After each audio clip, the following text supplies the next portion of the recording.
London Paddington Station, 8:17 a.m. This is not a building. It is the hardened remains of a bubble. Tens of thousands flow across the platform. They check the timetable. They check their phones. They do not look at the rails. So here's the question. Are we looking at the rails or the invoice buried beneath them?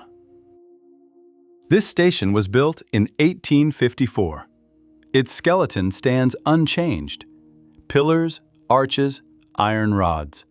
Driven by hands 170 years ago. Everyone passing through today has no idea what price was paid to drive that iron into the ground. This is not a story about railways. It is a story about the greed that ran through them. A decade when all of Britain ran a fever. Tens of thousands went bankrupt. Hundreds of companies vanished. One man became a king, then went to prison. And on the wreckage of all that, the trains we ride today still run. Every morning, boarding a train from London to Manchester, we are riding on top of 1840s madness. The rails have been replaced. The route has not. The land was dug by them. The money was lost by them. An epidemic made of iron. How it became civilization? That is what we are about to dissect. Every epidemic has a patient zero. September 1830. Between Liverpool and Manchester, the world's first scheduled steam passenger railway opened. The designer's name? George Stephenson. What he built was not simply a machine. A journey that took 4 hours by carriage. The train covered it in under 2. Freight costs dropped below half. The Liverpool-Manchester Railway paid a 9.5% dividend in its very first year. This was real. The innovation was actually working. This is how a virus begins. Pure at first, genuinely useful. That is why it spreads. George Stephenson created the virus. The man who comes next turned it into a weapon. By 1839, dozens of railway companies were already operating lines across England.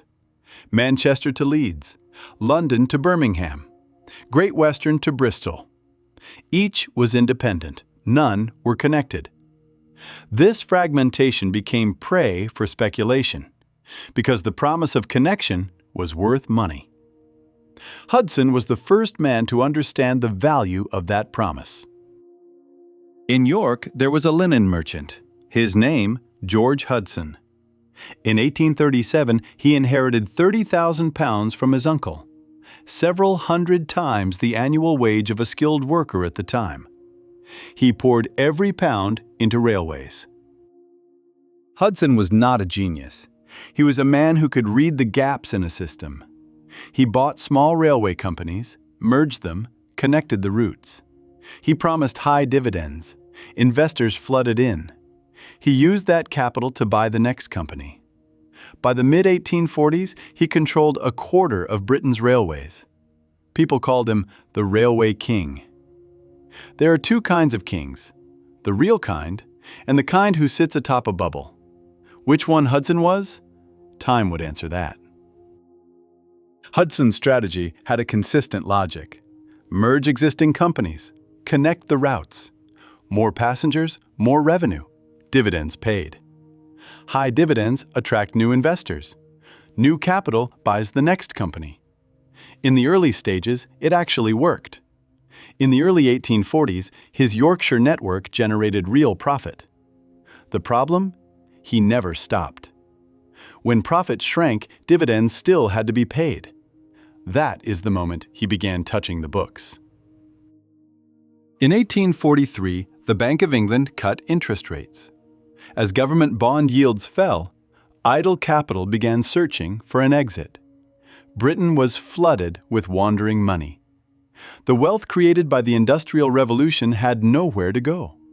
And then there was the railway. 79.5% dividend. Steam locomotives. The future of civilization. The infection spread through the stock exchange. Prospectuses were the cough. Newspaper advertisements were the sneeze. In 1844, 272 railway companies applied to Parliament for a charter. By 1846, 1,428. 5 times over in 2 years. Every week a new railway company was born, without a business plan, without an accurate route map. Parliament was supposed to be the traffic police of this mania. Instead, Parliament became a shareholder. In 1845, 157 sitting members of Parliament held railway shares. 257 religious leaders appeared on the same shareholder lists. Those who were meant to review the bills now had reason to pass them. That year, people called it the Railway Parliament. At the same time, a different experiment was running on the European continent. Belgium, freshly independent in 1830, had the government design the routes directly. A radial network radiating from Brussels. No duplicate lines permitted. No bubble. Prussia allowed private companies to build, but the state guaranteed the interest. Again, central design. Again, no speculation. For the same mile of iron laid, Britain paid nearly 3 times what the continent did. Average construction cost per mile in 1850s Britain, £40,000. Belgium, £18,000. Prussia, £21,000. Britain chose freedom. The price of that freedom had not yet been calculated. Belgium makes this contrast clearest.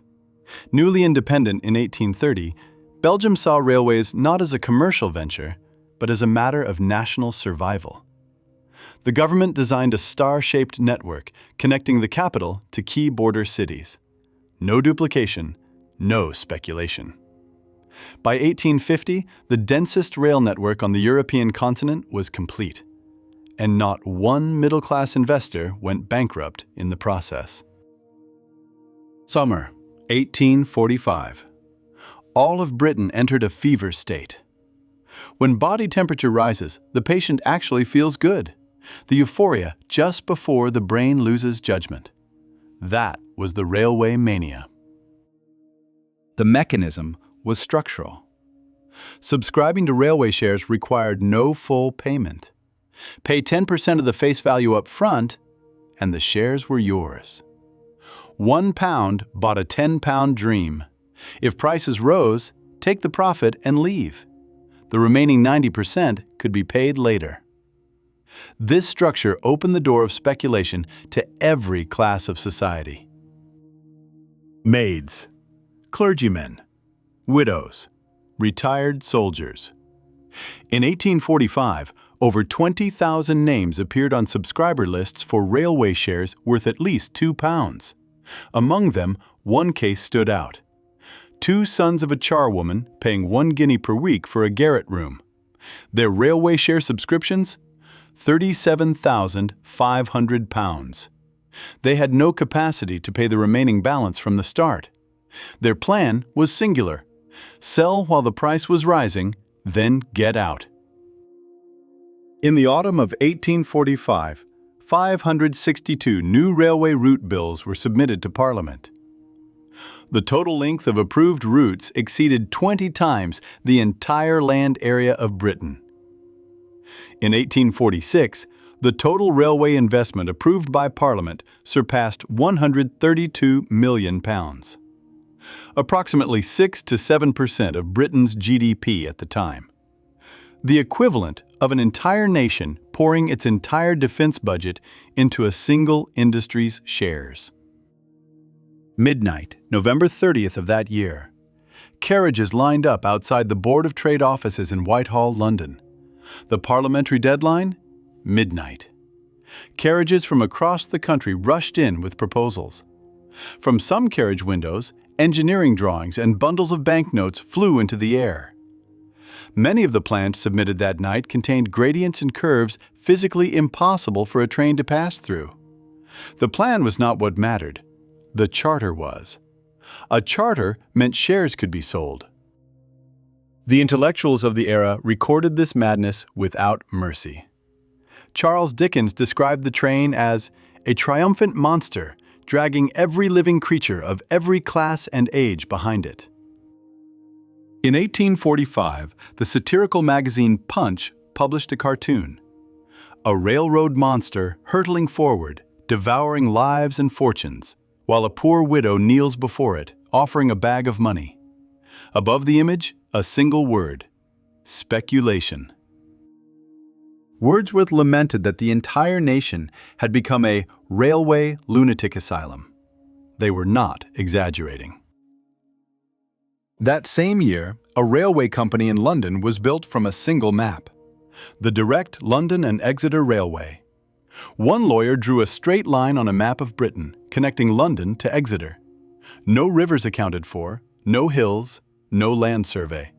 A prospectus for £3 million in capital was distributed. Investors flooded in. They paid deposits of £1 7 per share. That money evaporated entirely. Miles of track completed? Zero. In August 1845, Britain's railway share index reached its all-time peak. From that moment, the fever changed direction. The fever began burning the patient alive. In the autumn of 1845, two things happened simultaneously. The Great Famine struck Ireland. Gold flowed abroad to pay for mass food imports. The Bank of England raised interest rates. Rates rose. Credit tightened. Credit tightened. Share prices wavered. Prices wavered. The railway companies began to move. Capital was needed. Construction had to continue. They sent invoices to the shareholders. Pay the remaining 90%. The promise of paying only 10% became an invoice demanding the remaining 90%. Investors had no money. They tried to sell shares to cover the payments, but everyone was selling simultaneously. Prices fell further. Another invoice arrived. Shares that could not be sold became debt. In the summer of 1846, Britain's bankruptcy rate hit an all-time high. Historians record that this panic was more devastating to the middle class than any previous crash. The upper class absorbed the shock through diversified assets. The lower class had nothing to lose. Only the middle class lost everything. Soldiers who had emptied their retirement savings, clergy who had invested church funds, merchants who had staked their families' futures. A contemporary record describes it. This calamity reached every fireside in the capital. It saddened every heart. From the August 1845 peak to April 1850, Britain's railway share index fell 66%.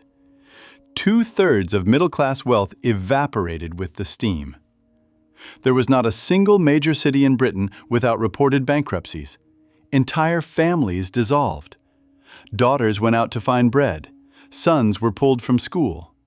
Bailiffs arrived at the doors.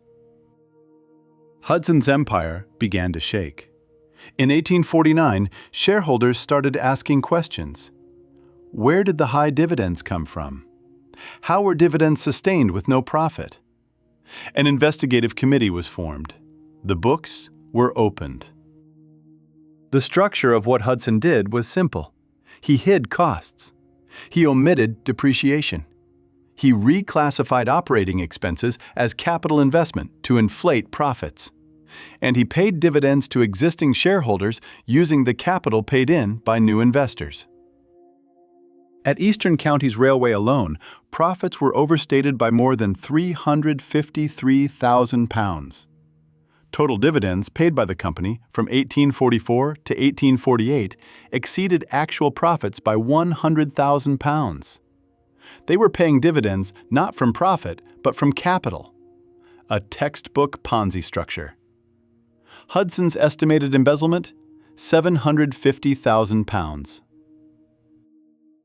In 1849, the railway king was expelled from Parliament and stripped of all directorships. His mansions and country estates were sold. It was not enough. Hudson fled to Europe. He later returned to Britain and was imprisoned for debt. The king ended that way, but his kingdom did not end. The kingdom was divided among larger predators. After the collapse, silence. Hundreds of companies ceased to exist. Half-finished lines were abandoned across Britain. Excavated earth sat in open fields, unbuilt. And onto that wreckage, a small number of predators descended. Midland Railway, Great Western Railway, London and North Western Railway. They survived the bubble. After the collapse, they moved. Midland Railway initially secured the Leeds and Bradford Railway, a key Yorkshire line, through a lease. The terms? A guaranteed annual dividend of 10% on capital. After the bubble burst, that contract became a financial time bomb. In 1851, Midland Railway made its move. It terminated the guaranteed lease arrangement and took full ownership. Parliamentary approval? July 24, 1851. A regional line on the edge of bankruptcy became part of a larger empire, at discount. After the acquisition, Midland Railway's total operating network reached 496 miles. The case of Great Western Railway was more dramatic. The London and North Western Railway, which dominated Britain's northwest, systematically strangled smaller companies to protect its monopoly. It refused to issue through tickets. It deliberately misaligned connecting train schedules. At Chester Station, it erected rail and chain barricades to physically block competitor trains from entering. In Parliament, it was called a Leviathan oppressing smaller companies. The Shrewsbury and Birmingham Railway and the Shrewsbury and Chester Railway were pushed to the edge of suffocation. Their only exit? Great Western Railway. On September 1, 1854, Great Western Railway fully merged both companies and adjacent smaller lines. Total acquired mileage, 97 miles. The merger completed a network stretching from London to the River Mersey. It broke the Northwest monopoly. But this acquisition came with an unexpected cost. Great Western had followed Brunel's principle and insisted on broad gauge track. The Shrewsbury lines it absorbed were all standard gauge. Two incompatible track systems had to coexist within the same network. The conflict ended in 1892 with the complete elimination of broad gauge. The predator was changed by its prey. Belgium and Prussia did not go through this. The state designed the network from the start. No mergers needed. No speculation, no collapse. No collapse, no predation. Britain chose market freedom. The price? Thousands of bankruptcies before a rational network emerged. And throughout the process, it paid nearly 3 times more than the continent. Consider this. What remains after an epidemic passes? An immune system. Inefficient, expensive, scarred, but functional.